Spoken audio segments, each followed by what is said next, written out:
José Roberto Ferrari com informações ao vivo, direto das ruas. Olha, a questão da violência doméstica é um assunto extremamente importante. E o que o Zé Roberto vai trazer agora como assunto, como tema, como pauta, é um novo paradigma no tratamento dessa questão. Porque a violência está aí, vitimando mulheres todos os dias. Todos os dias. Preste atenção, você que está nos ouvindo, naquilo que o Zé Roberto vai nos contar. Pois não, Zé Roberto, é com você. Muito obrigado, Luiz. Estamos aqui em frente à Delegacia de Defesa da Mulher, que fica aqui na Vila Harmonia, né? E é um tema que a gente tem trazido todos os dias. Eu trago um boletim de ocorrência. Teve uma violência doméstica, mulher apanhou, teve tentativa de feminicídio e por aí vai. Então, além de ficar só noticiando, eu acho legal a gente, já que o nosso programa tem tanta audiência, fala para tanta gente, eu acho legal a gente abordar um aspecto mais analítico, de pensar um pouco sobre isso, né?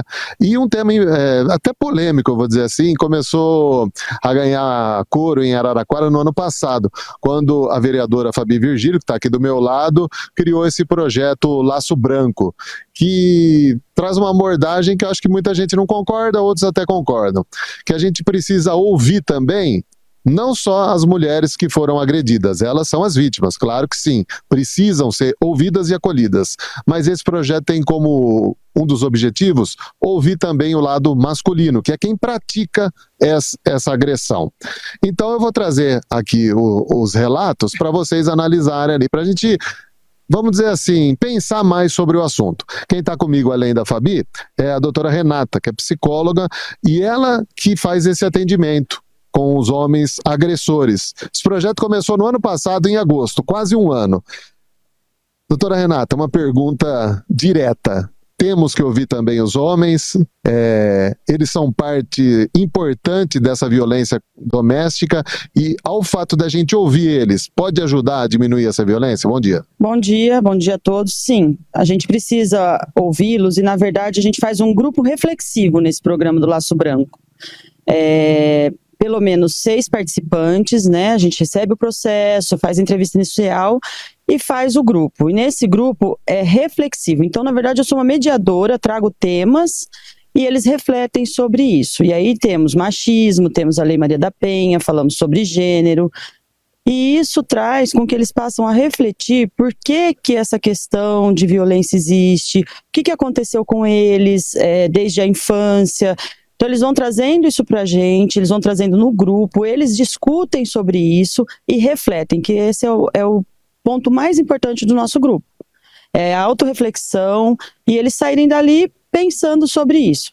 Então a gente traz música, a gente traz texto, a gente traz perguntas e aí a gente vai falando sobre isso. Uma questão importante que tem de um tema é o autocuidado. O homem não se cuida, o homem não vai ao médico, o homem não procura a prevenção da saúde. Esse é um ponto muito importante e a gente traz também num dos temas de grupo para eles refletirem. Desse um ano para cá, são poucos que participaram, né? Você me disse aqui começaram 10, depois diminuiu para 6. Quantos chegaram até o fim desse tratamento? E se você pudesse dizer assim, o que você percebeu nesses homens ao fim desse tratamento? O que você poderia trazer para a gente que foi um avanço? Tá, a gente teve uma turma até agora que aconteceu entre dezembro e janeiro do ano passado. Eu recebi 10 processos do Ministério Público, né, das varas criminais. Desses 10, eu fiz 6 entrevistas individuais. Eu fiz 8 entrevistas individuais, 6 começaram o grupo reflexivo. Desses 6, 3 terminaram. Foi muito importante porque de 3, um conseguiu fazer uma autorreflexão tão bem feita, tão maravilhosa, que ele continuou fazendo psicoterapia individual. Então isso é muito importante. Uma coisa, a psicoterapia individual não faz parte do programa, tá? Ele me procurou e quis continuar com psicoterapia individual, e aí é fora do programa. Eu vou conversar com a vereadora Fabi Virgílio, que é autora desse projeto. Fabi, quando você criou o projeto, eu lembro que teve muita polêmica, muita gente dizia, né, isso não tá certo, os caras que batem na mulher têm que, na verdade, apanhar e parar de graça, não serem ouvidos por psicólogos, que isso é safadeza, e por aí vai, né? Não tô nem fazendo juízo de valor se tá certo ou não, cada um pensa do jeito que acha melhor. Mas quando você criou o projeto, o que você tinha em mente? E eu gostaria que você explicasse pra gente também se esse projeto continua em andamento. Bom dia, mesão, bom dia a todos que nos ouvem, nos assistem, é um prazer estar aqui, Zé, falando junto com a Renata. É importante dizer que nosso mandato passado, nós criamos a Frente Parlamentar em Defesa dos Direitos das Mulheres, uma frente iniciada na época que a Márcia Lia era vereadora, sequenciada pela vereadora Gabriela Palombo e depois sequenciada por mim enquanto vereadora, porque eu acredito que a participação popular, ela é determinante para conduzir os rumos de um mandato. Na primeira reunião, depois de instalada a frente, lá em abril de 2021, as mulheres que compõem essa frente, que são membros da sociedade civil, pessoas indicadas pela OAB, por exemplo, pelas universidades, colocaram como um dos itens a ser discutido como política pública na cidade de Araraquara o programa O Agressor, que é um programa previsto na Lei Maria da Penha, mas pouquíssimos municípios conseguem efetivá-lo, porque exatamente pela polêmica que se estabelece, os municípios priorizam a vítima de violência e não discute com profundidade também a masculinidade tóxica, que é o causador da violência. Então, esse ponto foi trazido na reunião. E nós começamos um processo de pesquisa lá em abril de 2021, para você ter noção de como a política pública ela demora para acontecer nas cidades. Lá em 2021 foi feita essa discussão, começamos um processo de aprofundamento junto aos agentes políticos que estavam tocando a pauta à época. Conversamos com a delegada que à época conduziu os trabalhos aqui na DDM, que é a doutora Meirilene, e ela falou, olha, essa é uma necessidade, porque aqui a gente fica cotidianamente estancando a sangria, que é literalmente as mulheres vítimas de violência. Araraquara é uma cidade de referência quando a gente fala de rede de apoio, então nós temos Casa das Margaridas, nós temos a Casa Abrigo, nós temos o Centro de Referência que dá todo suporte psicoterapeuta, nós temos convênio com a Defensoria Pública, nós temos a DDM, então assim, nós temos uma rede muito estruturada para a mulher vítima de violência. Só que a gente chega a um ponto. Se a gente não desconstruir esse machismo estrutural que está na sociedade, que ainda persiste em nos ver como objeto, que ainda persiste em nos ver como seres à disposição dos seus belos prazeres, a gente não consegue estancar e romper o ciclo da violência. Porque os homens são os agentes causadores da violência. E muitas vezes os homens não percebem que ele vai reproduzir essa violência, que muitas vezes ele foi vítima ou muitas vezes do qual ele foi também um agente que naturalizou isso no seu desenvolver ao longo da vida. Deixa eu te fazer só uma pergunta. Todo homem pode participar, não é bem assim, né? Não. É bom deixar claro. Por exemplo, tem casos que são extremos, tentativa de feminicídio. Quem que pode participar e como que é feito essa triagem para as pessoas participarem? A própria lei já exclui da possibilidade de fazer parte do programa feminicidas e pessoas que cometeram estupros. Então, assim, esses já estão fora de cogitação de participar do programa. E aí esses vão responsabilizar diretamente, exclusivamente no Poder Judiciário com tipo penal, né, característico de cada ação. E é importante dizer, Zé, que essas pessoas não somos nós quem procuramos. Nós, junto com o Poder Judiciário, com o Ministério Público, construímos o programa porque ele é previsto na Lei Maria da Penha. E por mais de 17 anos ele não foi cumprido na nossa cidade e nem disposto para essa desconstrução. Como que a gente, numa sociedade onde nós viemos com todos os nossos vícios, com todos os nossos sentimentos impregnados, por exemplo, a gente tem falado muito sobre o racismo, né? Mas a gente também precisa falar do machismo, que muitas vezes está impregnado em todas as pessoas, inclusive em algumas mulheres, que reproduzem, por exemplo, essa merece apanhar. Então, assim, o machismo, ele tá tão impregnado no ser humano e ele precisa ser desconstruído. E como a gente desconstrói isso? Oportunizando o exercício da pedagogia, desconstruindo, ajudando, pedindo para que as pessoas, olha, me ensinem. É o que a gente chama de letramento. Então, a gente também precisa fazer o letramento. E como a gente faz o letramento se essas pessoas não têm aonde fazê-lo? E o Poder Judiciário não tem como oportunizar isso, porque precisa da parceria com o Executivo. Então, o que nós fizemos foi criar essa oportunidade dentro do município. Bacana, então, que é um trabalho conjunto com o Poder Judiciário, que eles que encaminham e sabem os casos certos, né?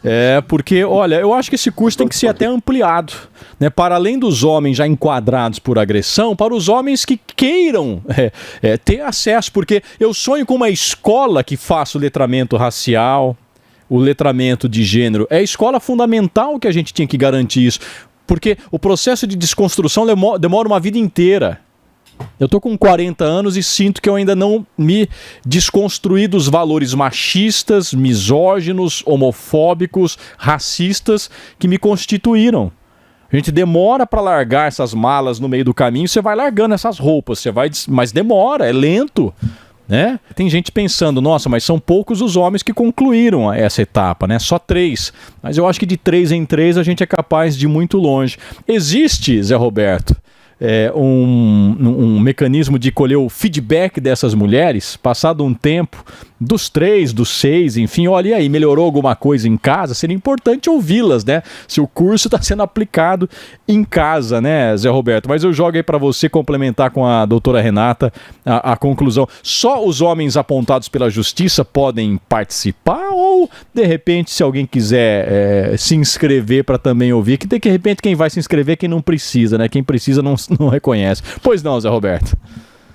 O Luiz aborda 2 temas, né? Se existe um feedback depois de um certo tempo, se vocês conversam, por exemplo, com a mulher que foi agredida e está ainda junto com o companheiro, falando, ele fez o curso, deu certo, você sentiu uma melhora. E outra coisa é se todo mundo poderia participar ou é só quem foi indicado pela justiça? Na verdade, assim, o feedback é com o próprio agressor, o próprio participante do grupo, tá? A gente começa a fazer visitas domiciliares, assistente social que faz isso, durante 6 meses, após o término do grupo, da participação dele do grupo. E qual que é a outra pergunta? Se outras pessoas poderiam participar ou só quem foi indicado pela justiça? Só quem está nos processos que a gente recebe. E aí, ao final da participação, ele recebe um certificado e a justiça, né, a vara criminal que me encaminhou o processo, recebe todos os relatórios, tudo que foi feito, presença, qual a de presença dele no programa, tudo, processo por processo, para a vara que me encaminhou. Fabi, só pra gente encerrar, vai continuar esse projeto, então? Você tá me falando que tem uma reunião hoje no fórum, que pode, quem sabe lá? A ideia é exatamente essa, né? Sensibilizar, porque nem todas as varas criminais estão incluindo como dentro da sentença a medida para o programa ao agressor, e a gente vai tentar conversar com o diretor do fórum na tarde de hoje, por coincidência, para que a gente busque essa ampliação. E é importante dizer, Zé, que esse ano a gente aprovou a campanha Laço Branco, que a ideia também é de oportunizar esses grupos reflexivos, uma campanha publicitária, que os homens da sociedade também percebam a sua masculinidade tóxica e comece um processo de desconstrução. E aí a campanha vai acontecer no mês de dezembro, porque o dia 6 de dezembro é o Dia Internacional de Desconstrução dessa masculinidade tóxica, justamente para que, se a gente quer falar de um dia, chegarmos a ter o fim da violência praticada contra a mulher, a gente precisa fazer com que esse autor perceba que ele é um homem que precisa ser desconstruído porque ele naturalizou a violência, para que ele não reproduza essa violência na sua companheira. Só para concluir, uma coisa muito comum que a doutora Meirilene sempre falou na delegacia era exatamente isso. Muitas vezes a mulher rompe o ciclo de violência, só que esse mesmo autor reproduz em outras companheiras. Então, a gente a gente acredita profundamente numa sociedade sem a violência de gênero. A gente acredita que para isso a gente também precisa dar mais esse passo para que a gente vá caminhando para o aperfeiçoamento das políticas públicas em defesa dos direitos das mulheres e da mulher livre e podendo existir da forma como ela quiser. Por aqui eu agradeço a doutora Renata, a Fabi Virgílio pelo tempo e volto com vocês aí no estúdio para essa análise que é muito importante. Muito obrigado também, José Roberto Ferrari.